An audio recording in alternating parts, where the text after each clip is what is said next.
Jeden z nejúspěšnějších českých designérů se vůbec poprvé představí v Česku. Petr Novák je hlavním lákadlem právě začínajícího Prague Design Weeku. Nová přehlídka užitého umění, kterou bude až do neděle hostit Pražský dům u minuty, chce ukázat design jako tvůrčí proces a kreativitu. Držitel 2 prestižních ocenění Red Hot designer Petr Novák v rámci akce ukáže průřez ze své tvorby. V jeho portfoliu přitom najdeme nábytek, mobilní telefon i automobilový design. A Petr Novák, přední produktový návrhář, je teď hostem našeho vysílání. Vítejte, dobré ráno. Dobré ráno. V rámci dnes začínajícího Prague Design Weeku vystavujete v Česku vůbec poprvé. Opravdu jste nikdy nebyl zastoupen v rámci nějaké prezentace? No, já se snažím moc nevystavovat, protože si myslím, že design patří spíš do obchodu a do skladu a do regálu. Že by se měl spíš kupovat, než vystavovat, Spíš by se mělo shopovat a kupovat, než vystavovat. Ale tahleta přehlídka je mi sympatická, že mi se líbí ten název, jako je London Design Week, tak máme Prague Design Week konečně.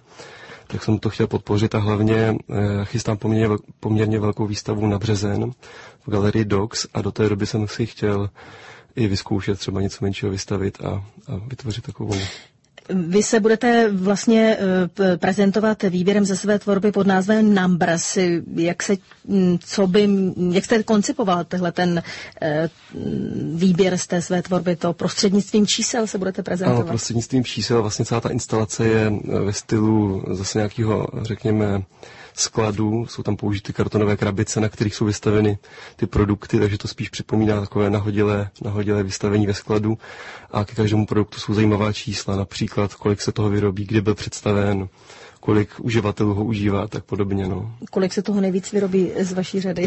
Nejvíce vyrobí asi jednoznačně těch přepěťových ochran, to znamená věcí, o kterých si mnoho lidí myslí, že není třeba ani designovat.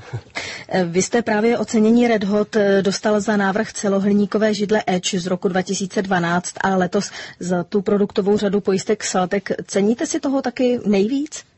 No, jednoznačně obě ty práce byly pro mě dost klíčový. Právě u té poslední, toho Salteku, tam bylo velice zajímavý, že to je velice jako profesionální firma s mnoha konstruktéry a tam bylo velice těžký prosadit některé změny napříč tou produktovou řadou a nakonec se to teda asi po roce a půl podařilo a myslím, že ten výsledek je velice konkurenceschopný a že i přináší těm majitelům zisky. Já se tedy představuju jako designéra, jako kreativce víceméně, ale vy vlastně, když děláte i třeba automobily, tak musíte hodně zřejmě proniknout do těch technických parametrů a dá to dost práci, nebo jak obsáhlé si ty rešerše k jednotlivým projektům děláte? No, je to poměrně obsáhlé. Na tom designu produktovým je krásný, že vy právě střídáte různá témata a nelze tak rychle pracovat, jak si právě lidi představují, takže většina těch produktů, které vznikají, se vyvíjí třeba rok, nebo i taky třeba 2, 3. A u mnohých produktů se dá říct, že spousta lidí si nepředstaví, že by šlo ještě něco vůbec vymyslet a vždycky to jde. Teď jsem zase po dlouhé době viděl nějakou zajímavou petlahev, nevím ani od koho, ale vždycky se nakonec dá ještě z toho jako vykřísit něco takového, co ještě dosud nebylo a co může na tom trhu zaujmout. No.